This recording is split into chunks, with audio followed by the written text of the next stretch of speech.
મિત્રો good morning, જય સ્વામિનારાયણ। પાછા આપણે આવી ગયા છે પરિશ્રમ ફાર્મ પર વિઝિટમાં।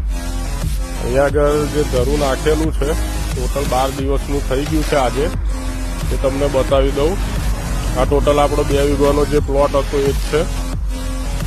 આપણું આખું 2 વીઘાના પ્લોટમાં ધરું તમે જોઈ શકો છો કેવું ઉગીને થઈ ગયું છે। મિત્રો લાસ્ટ વિડીયોમાં જણાવ્યું હતું કે ખાલી પાણી મૂકીને આપણે અંદર રોટોવેટર માર્યું છે, તો એમાં તમને રોટોવેટર સીજી એગ્રો ઇક્વિપમેન્ટ પીપલક ચોકડી જે અમારા પરમ મિત્ર પ્રિયેશભાઈને ત્યાંથી લાવ્યા હતા, શક્તિમાન કંપનીનું છે, બહુ સારું પરફોર્મન્સ છે। નીચે ડિસ્ક્રિપ્શનમાં હું તમને સીજી એગ્રો ઇક્વિપમેન્ટનો નંબર શેર કરું છું। તમને કોઈને રોટોવેટરની જરૂર હોય તો ત્યાં જરૂરથી મુલાકાત લેજો।